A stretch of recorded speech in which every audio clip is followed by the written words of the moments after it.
আমি বলছি হুমায়ুন কবির সনাতনীদের ওই বিজেপির শুভেন্দু অধিকারীর সরকার গড়ার স্বপ্ন আমি একা হুমায়ুন কবির মুখে দেব। মমতা ব্যানার্জির ক্ষমতা থাকলে শাসক দলের নেত্রী মুখ্যমন্ত্রী তিনি 148 সিট জিতুন না, আমি 100 সিট জিতবো। বিজেপিকে এত ভয় কিসের? বিজেপিকে গণতান্ত্রিক উপায়ে আমরা রুখে দেব। এটা শুভেন্দু অধিকারীর অনেক ভুলভাল কথা। উনি একটা নির্বাচিত লিডার অফ দ্য অপোজিশন হয়ে মমতা ব্যানার্জিকে নন্দীগ্রামে 1956 ভোটে পরাজিত করার পর থেকেই উনি সংবিধানই মানেন না। একজন জনপ্রতিনিধি হিন্দুর হয় না, মুসলিমের হয় না, কোনো জাতের হয় না। গোটা ভারতবর্ষের মানুষের সংবিধান অনুযায়ী পশ্চিম বাংলার যে কোনো স্তরের জনপ্রতিনিধি সর্বস্তরের মানুষের হয়ে কাজ করতে হয়। আপনারা যে আপনারা যে মিডিয়া পাচ্ছেন, আপনারাও সংবিধানের একটা পার্ট।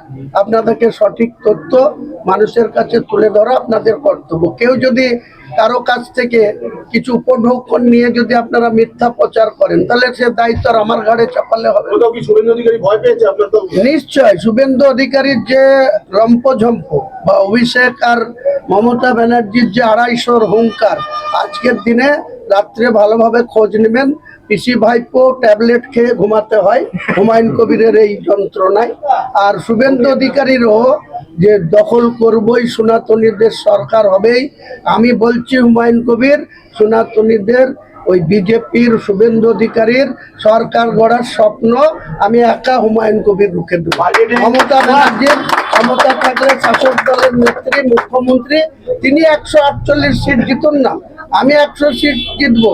তাহলে 294-এর মধ্যে উনি যদি জিতেন, তাহলে 46টা সিটে নেমে আসবে বিজেপি। বিজেপিকে এত ভয় কিসের? বিজেপিকে গণতান্ত্রিক উপায়ে আমরা রুখে দেব। দেখুন, মমতা ব্যানার্জি যেভাবে জগন্নাথ মন্দির পুরী থেকে নিয়ে এসে দীঘায় 100 বিঘি জায়গার উপরে সরকারি টাকা খরচ করে সরকারি কোষাগারের ঋণের বোঝা বাড়িয়ে যেভাবে করেছেন, আবার রাজারহাটে দুর্গায়ন করার উদ্বোধন করেছেন, ওদিকে শিলিগুড়িতে মহাকাল মন্দির করার যে শিলান্যাস করেছেন। এছাড়াও আপনারা জানেন যে সাগর মেলা, জ্যোতিবাবু থেকে শুরু করে সিদ্ধার্থ শঙ্কর রায় থেকে শুরু করে বুদ্ধবাবুরাম বাংলার মুখ্যমন্ত্রী ছিল, সাগর মেলা হয়েছে। সাধু সন্ন্যাসীরা তারা নির্বিঘ্নে সেখানে গিয়ে গঙ্গা স্নান করতে গিয়েছেন, করেছেন, তাদের পূর্ণতা লাভ করেছেন। কিন্তু এইভাবে মমতা ব্যানার্জির মতো মিথ্যাচার ডামামা, ঋণের বোঝা বাড়িয়ে কর্মসংস্থান নাই, শিল্প উন্নয়ন নাই, সেখানে সাধু সন্ন্যাসীদের যাওয়ার জন্য 1700 কোটি টাকা খরচ করে তিনি ফ্লাইওভার বানাচ্ছেন। 10,000 দিয়ে শুরু করেছিল দুর্গা পুজোর অনুদান, 1,10,000 2025 সালে দিয়েছে। আর ইমামদের ভাতা 2,500 দিয়ে শুরু করেছিল, 500 টাকা বাড়িয়ে ঢাক ঢোল পিটিয়ে নেতাজি স্টেডিয়ামে 3,000 টাকা, আর ইমামদের মর্জেনদের 1,000 ছিল 1,500, দুটো মিলে 54,000। আর 10,000 দিয়ে শুরু করে 2025 সালে 1,10,000। আপনারা সবাই জানেন যে মমতা ব্যানার্জি শুভেন্দু অধিকারীর সঙ্গে কম্পিটিশন করতে গিয়ে ও বড় হিন্দু না এ বড় হিন্দু, এই হিন্দুত্বের যে কম্পিটিশন, তাতে আখেরে বাংলার হিন্দু মুসলমান সব জনতাই সাফারার হচ্ছে। তারা এই সরকারকে অবিলম্বে কর্মসংস্থান নেই, চাকরি চুরি, 25,752 জনের চাকরি চলে গিয়েছে। উনি ঢাক ঢোল পিটিয়ে নেতাজি স্টেডিয়ামে বলেছিলেন formula A ready, formula B ready, formula C ready. কোথায় গেল এ বি সি ফর্মুলা?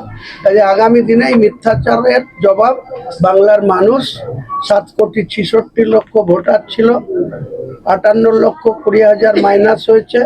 আরো 6 লাখ মতো যদি যারা এদের রাজ্য সরকারের ভুল পদ্ধতিতে নমিনেশন ফর্ম ডাউনলোড করার জন্য, অ্যাপসে লোড করার জন্য আননেসেসারি ভোটারদের হিয়ারিং এর নামে হয়রানি, সেটাও একটা মমতা ব্যানার্জির চালাকি বা মিথ্যাচার। এটা বিজেপির সঙ্গে আন্ডারস্ট্যান্ডিং করে এটা করছে। এসব করে পার পাবে না। মমতা ব্যানার্জিকে আগামী দিনে বাংলার গদি ছাড়তে হবে। ব্যুরো রিপোর্ট, সোনারপুর বার্তা।